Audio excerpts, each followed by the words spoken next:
ఓం హర శంభో మహాదేవ విశ్వేశా హరవల్లభ శివశంకర సర్వాత్మాన్ నీలకంఠ నమోస్తుతే. శ్రీ గురుభ్యో నమః. హరి ఓం. మాఘశుద్ధ చతుర్దశ్యాం ఆదిదేవో మహానిషి శివలింగ తయోద్భూతః కోటి సూర్య సమప్రభ. వేదాలు ఇతిహాస పురాణాలలో ముఖ్యమైనవి. ఋగ్వేదం చాలా గొప్పది. ఇందులో ఉన్నటువంటి రుద్రం ఇంకా గొప్పది. పంచాక్షరిలోని శివ అనే రెండక్షరాలు మరీ గొప్పవి. శివ అంటే మంగళమని అర్థం. పరమ మంగళకరమైనది శివస్వరూపం. ఆ పరమశివుని అనుగ్రహం పొందటానికి మనము జరుపుకునే ముఖ్యమైన పండుగ మహాశివరాత్రి. పురాణాలలో చెప్పినటువంటి ఈ మహాశివరాత్రిని ప్రతి సంవత్సరం మాఘమాసం కృష్ణపక్షంలో చతుర్దశి నాడు జరుపుకుంటాము. శివరాత్రులు ఎన్ని? శివరాత్రి వైదిక కాలం నాటి పండుగ. ఏడాదిలో వచ్చే శివరాత్రులు మొత్తం 5. అవి నిత్య శివరాత్రి, పక్ష శివరాత్రి, మాస శివరాత్రి, మహాశివరాత్రి, యోగ శివరాత్రి. వీటిలో పరమేశ్వరుడి పర్వదినం మహాశివరాత్రి. మార్గశిర మాసములో బహుళ చతుర్థి అర్ధ నక్షత్రం రోజున శివుడు లింగోద్భవం జరిగింది. శివునికి అతి ఇష్టమైన తిథి అది. అందుకే ఈ రోజున శివుణ్ణి లింగాత్మకంగా ఆరాధించిన వారెవరైనా సరే పురుషోత్తముడు అవుతాడని పురాణాల మాట.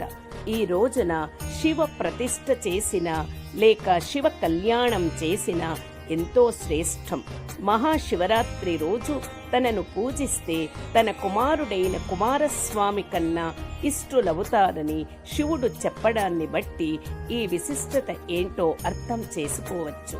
త్రయోదశి నాడు ఒంటి పొద్దు ఉండి చతుర్దశి నాడు ఉపవాసం ఉండాలి. అష్టమి సోమవారంతో కూడి వచ్చే కృష్ణ చతుర్దశి నాటి మహాశివరాత్రి మరింత శ్రేష్టమైందంటారు. లింగోద్భవ కాలం ప్రకారం జన్మాష్టమి నుంచి 180 రోజులు లెక్కిస్తే శివరాత్రి వస్తుంది. రూపరహితుడైన శివుడు జ్యోతి రూపములో లింగాకారంగా ఆవిర్భవించిన సమయం కనుక శివరాత్రిని లింగోద్భవ కాలం అంటారు. ఈ పరమేశ్వరుడి 64 స్వరూపాలలో లింగోద్భవమూర్తి చాలా ముఖ్యమైనది. అర్ధరాత్రి 12 గంటలకు లింగోద్భవ సమయమని పురాణాలలో చెప్పారు. ఋగ్వేదం ప్రకారం భక్త జనులు ఆ రోజు నిద్రపోకుండా మేల్కొని ఉపవాసముండి మహాలింగ దర్శనం చేస్తారు. ఉపవాస దీక్ష స్త్రీలు పురుషులు కూడా ఆచరించదగినదే. ప్రపంచమంతా శివశక్తిమయమని తెలుసుకోవాలి. శివలింగానికి ప్రణవానికి సౌమ్యముందంటారు. ఆ పంథాలో చూస్తే ఈ శివలింగం 6 విధాలు. ఇలా ఒక్కొక్క విధానంలో 6 లింగాలు ద్వివిధ 12 లింగాలుగా చెప్పబడుతున్నప్పటికీ శివాగమాల రీత్యా మాత్రం ఆచార గర్వాది లింగాలే సరియైనవి. కనుక ఈ 6 లింగాలనే అనుదినం ఆరాధించాలి. పరమశివుడు శివరాత్రి పర్వదినమున ఎన్నో విధాలుగా అలంకరింపబడతాడు. ఆ స్వరూపాలలో విభూతి ధారణ ఒకటి. విభూతి అంటే ఐశ్వర్యం. అది అగ్నిలో కాలిన శుద్ధమైన వస్తువు. ఈశ్వరుడు ఒంటి నిండా విభూతి అద్దుకుంటాడు. రెండవది రుద్రాక్ష. రుద్రాక్ష అంటే శివుని 3వ కన్ను. అందరూ దేవతలలో పాల భాగములో కన్ను గలవాడు ఆయన ఒక్కడే. 3వది పంచాక్షరి జపం. పంచాక్షరి మంత్రోపదేశం లేనివారు శివనామం జపిస్తే చాలు. 4వది మారేడు దళాలతో శివుణ్ణి పూజించడం. శివునికి 3 దళాలు ఉంటాయి. 5వది అంతరంగంలో శివస్వరూపాన్ని ఎల్లవేళలా స్మరిస్తూ ఉండాలి. శివరాత్రి రోజున సాయంకాల సమయాన్ని ప్రదోషం అంటారు. త్రయోదశి నాటి సంధ్యాకాలం మహాప్రదోషం. ప్రదోష సమయములో శివస్మరణ, శివ దర్శనం విధిగా చెయ్యాలి. వేదాలన్నింటికీ తాత్పర్యం ఓంకారం. ఆ ఓంకార స్వరూపమే పరమేశ్వరుడు. శివ శబ్దాన్ని దీర్ఘం తీస్తే శివా అవుతుంది. అది అమ్మవారి పేరు. ఈ స్వరూప ధ్యేయమే జగత్తుకు తల్లి తండ్రులు పార్వతీ పరమేశ్వరులు. సూర్యుడు, అగ్ని, ఈ మూడింటిలోనూ శివుడు ఉంటాడు. పరమ శాంతినిచ్చేది శివనామ స్మరణమే. శివ స్మరణకు అందరూ అర్హలే. పరమశివునికి చాలా ప్రీతికరమైనటువంటి తిథి నక్షత్రాలలో ఏకాదశి. ఈ తిథి నెలలో 2 సార్లు వస్తుంది. ఒకసారి పార్వతీదేవి పరమశివుని దగ్గర శివరాత్రి గురించి అడుగుతుంది. అప్పుడు శివుడు శివరాత్రి ఉత్సవం తనకెంతో ఇష్టమని, ఇంకేమీ చేయకుండా ఆ రోజు ఒక్క ఉపవాసమున్నా సరే తానెంతో సంతోషిస్తానని చెబుతాడు. ఆయన చెప్పిన దాని ప్రకారం ఆ రోజు పగలంతా నియమ నిష్ఠతో ఉపవాసముతో గడిపి రాత్రి 4 జాముల్లోనూ శివలింగాన్ని మొదట పాలతో, తర్వాత పెరుగుతో, ఆ తర్వాత నేతితో, ఆ తర్వాత తేనెతో అభిషేకిస్తే శివునికి ప్రీతి కలుగుతుంది. మరునాడు బ్రహ్మ విధులకు భోజనం పెట్టి తాను భుజించి శివరాత్రి వ్రత సమాప్తి చేయాలి. దీనిని మించిన వ్రతం మరొకటి లేదంటాడు పరమశివుడు. మామూలుగానైతే ఏ మాసమైనా కృష్ణపక్ష చతుర్దశిని శివరాత్రిగా భావిస్తారు. కానీ పాల్గొన మాసపు చతుర్దశికి ప్రత్యేకమైన మహత్తు ఉంటుంది. అందుకే శివరాత్రిని ఆ రోజున బ్రహ్మాండంగా చేసుకుంటారు. మహాశివుడంటే అందరికీ తెలుసు, కానీ రాత్రి అంటే ప్రత్యేకార్థము చాలా మందికి తెలియదు. రా అన్నది దానార్థక ధాతు నుండి రాత్రి అయిందంటారు. సుఖాన్ని ప్రదానం చేసేదాన్ని రాత్రి అంటారు. ఋగ్వేద రాత్రి సూక్తం తాలూకు యూప మంత్రంలో రాత్రిని ప్రశంసిస్తూ ఇలా చెప్పబడింది: హే రాత్రే, అక్లిష్టమైన తమస్సు మా దగ్గరికి రాకుండుగాక. వగైరా ఉపమాపీపిషత్తమః కృష్ణం వ్యవక్తమస్థిత్ ఉషరుణేన యాతయ. నిజంగానే రాత్రి ఆనందదాయిని, అన్నిటికీ ఆశ్రయం ఇవ్వగలది. అందుకే రాత్రిని ప్రశంసించడం జరిగింది. మహాశివరాత్రి వ్రతాన్ని రాత్రిపూటే జరుపుకుంటారు. అందువల్ల కృష్ణపక్ష చతుర్దశి రోజు వచ్చిన రాత్రికి ఓ ప్రత్యేకత ఉంది. చతుర్దశి రోజు ఎవరైతే శివపూజను చేస్తారో, ఆ రాత్రి జాగరణ వహిస్తారో వారికి మళ్ళీ తల్లిపాలు తాగే అవసరం రాదు. అంటే ఆ భక్తుడు జీవన్ముక్తుడు అవుతాడని స్కంద పురాణములో స్పష్టంగా చెప్పబడింది. అంతటి మహిమాన్వితమైనది శివపూజ. శివంతు పూజయత్వా యోజా గర్తిజ చతుర్దశీం మాతుః పయోధర రసం నపిబేత్ స కదాచన. అందుకేనేమో గరుడ, స్కంద, పద్మ, అగ్ని మొదలైన పురాణాల్లో దీనిని ప్రశంసించడం జరిగింది. వర్ణనలలో కొంత తేడా ఉండవచ్చు. ప్రముఖ విషయం ఒకటే: ఏ వ్యక్తి అయితే ఆ రోజు ఉపవాసం చేసి బిల్వ పత్రాలతో శివపూజ చేస్తారో, రాత్రి జాగరణ చేస్తారో వారిని శివుడు నరకాన్నుండి రక్షిస్తాడు, ఆనందాన్ని, మోక్షాన్ని ప్రసాదిస్తాడు. వ్రతం చేసే వ్యక్తి శివమయంలో లీనమైపోతాడు. దానము, తపము, యజ్ఞము, తీర్థయాత్రలు, వ్రతాలు లాంటివన్నీ కలిపిన మహాశివరాత్రికి సరితూగలేవు. మహాశివరాత్రి రోజు ఉపవాసము, జాగరణ, శివపూజ ప్రధానమైంది. అసలు వీటికి తాత్విక అర్థాలెన్నో ఉన్నాయి. అసలు వ్రతం గురించి భిన్న భిన్న గ్రంథాల్లో భిన్నార్థాలు గోచరిస్తున్నాయి. వైదిక సాహిత్యంలో దీని అర్థం వేదబోధితమని, ఇష్ట ప్రాపకర్మ అని ఉంది. దార్శనిక గ్రంథాల్లో అభ్యుదయమని, నిశ్రేయస్సు కర్మ అని, అమరకోశంలో వ్రతమంటే నియమమని ఉంటే, పురాణాల్లో మాత్రం ధర్మానికి పర్యాయవాచిగా ఉపయోగించబడింది. అన్నింటినీ కలుపుకొంటే వేద బోధిత అగ్నిహోత్రాది కర్మ శాస్త్ర విహిత నియమాది సాధారణ లేక అసాధారణ ధర్మమే వ్రతమని చెప్పవచ్చు. సులభంగా చెప్పుకోవాలంటే కర్మ ద్వారా ఇష్టదేవుని సామీప్యాన్ని పొందటమే అని అనవచ్చు. మహాశివరాత్రి వ్రతం రోజు ఉపవాసానికి చాలా ప్రాముఖ్యతనిచ్చారు. అలా అని స్థితి తత్వంలో చెప్పబడింది. ఈ గ్రంథంలో భగవాన్ శంకరుడు ఇలా అన్నట్లు ఉంది: మీరు స్నానం చేసినా, మంచి వస్త్రాలు ధరించినా, ధూపాలు వెలిగించినా, పూజ చేసినా, పుష్పాలంకరణ చేసినా, వీటన్నిటికంటే కూడా ఎవరైతే ఉపవాసం చేయగలరో వారంటేనే నాకిష్టం అంటాడు శివుడు. ఉపవాసం అంటే ఏమిటి? దగ్గర వసించటం, నివసించటం, ఉండటాన్ని ఉపవాసమంటారు. వ్రతం చేసేవారి ఇష్ట దైవం దగ్గర ఉండటమే ఉపవాసం. ఉపవాసమంటే ఇంతేనా అని పెదివి విరిచే వారి కోసమే ఈ శ్లోకం. సమీపే యో వాసః జీవాత్మ పరమాత్మనోః ఉపవాసః సవిఘ్నేయ సర్వభోగ వసర్జిత్. భవిష్య పురాణములో కూడా అలాగే చెప్పబడింది.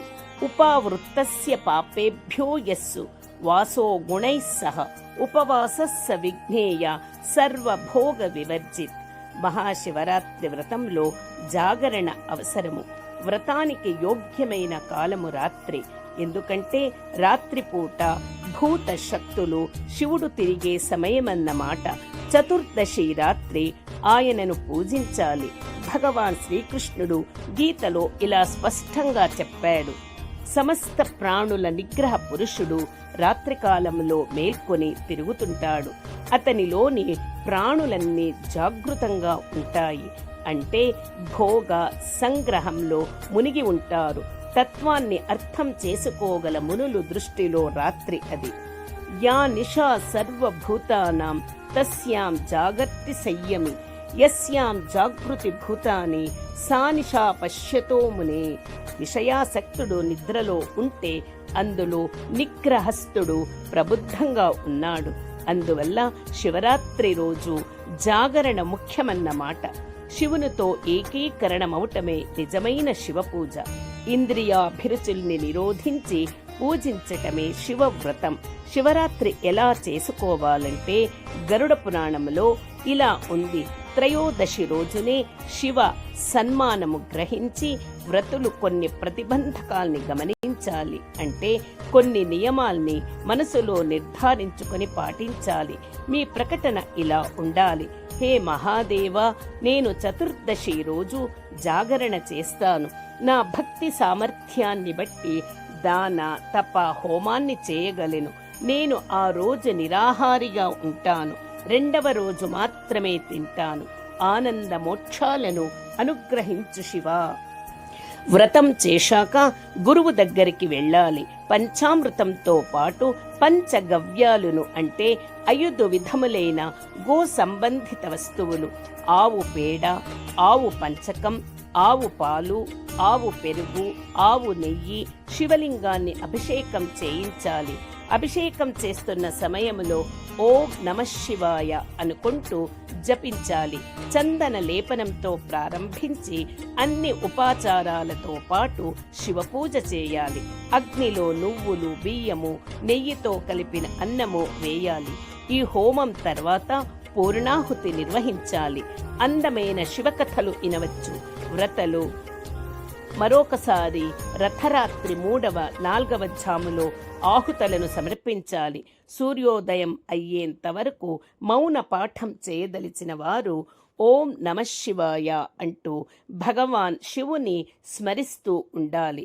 ఆయనను భక్తులు కోరుకునేది ఏమిటంటే, పరమాత్మ, మీ అనుగ్రహంతో నేను నిర్విఘ్న పూజ కొనసాగించి పూర్తి చేశాను. హే లోకేశ్వర, శివభవ, నన్ను క్షమించు. ఈరోజు నేను ఆర్జించిన పుణ్యమంతా మీకు అర్పితం. గావించినదంతా మీ కృపతోనే పూర్తి చేశాను. హే కృపానిధి, మా పట్ల ప్రసన్నులు కండి. మీ నివాసానికి వెళ్ళండి. మీ దర్శన మాత్రము చేతనే మేము పవిత్రులం అయ్యాము. అటు తర్వాత శివభక్తులకు భోజనము, వస్త్ర ఛత్రములు ఇవ్వాలి. నిజానికి లింగోద్భవమైన అర్ధరాత్రి సమయం ప్రతిరోజు వస్తుంది కనుక ప్రతిరోజు శివరాత్రే. ప్రతి క్షణం శివస్మరణ యోగ్యమే. అయితే కృష్ణపక్ష చతుర్దశి శివునికి ఇష్టమైన రోజు కనుక, చతుర్దశి శివునికి ఇష్టమైన రోజు కనుక ప్రతి నెల వచ్చే ఆ రోజును మాస శివరాత్రి అన్నారు. అందులోనూ మాఘ బహుళ చతుర్దశి ఆయనకు మరీ ప్రీతి కనుక ఆ రోజున మహాశివరాత్రి జరుపుకుంటున్నాము. ఆ రోజు ఉదయం స్నానాది కాలం తర్వాత వీలైన శివాలయాన్ని దర్శించి, అవకాశం లేకపోతే ఇంటి వద్దే ఉమామహేశ్వరులను శివ ప్రీతికరమైన పువ్వులతో బిల్వ దళాలతో అర్చించాలని, శక్తి కొలది పాలు, గంగోదకం, పంచామృతాదులతో లింగాభిషేకం చేయాలని, ఉపవాస, జాగరణ, శివస్మరణలతో రోజంతా గడిపి మరునాడు ఉత్తమ విప్రులకు, శివభక్తులకు భోజనం పెట్టాలని వ్రత విధానాన్ని బోధించారు. శివరాత్రికి లింగోద్భవ కాలమని కూడా పేరు.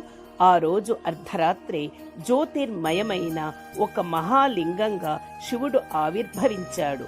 పరమేశ్వరుడు లోకానికి తన స్వరూప దర్శనం చేయించి జగత్తంతా దేదీప్యమానం చేసిన ఆ సమయంలో మనం నిద్రపోవడంలో అర్థము లేదు. అందుకే శివరాత్రి జాగరణకు అంత ప్రాధాన్యం. ఆ రోజు అభిషేకాదులతో శివుని పూజించి ఉపవాసం ఉండి రోజంతా శివనామ స్మరణంతో గడపడంలోని ఉద్దేశం మన తనువును, మనసును కూడా శివార్పితం, శివాంకితం చేయడానికి. శివమంటే జ్ఞానమే. జన్మ పరంపర శృంఖలాలను తెంచి నిత్యానందప్రదమైన మోక్షాన్ని అందించే శక్తి ఆ జ్ఞానానికే ఉంది.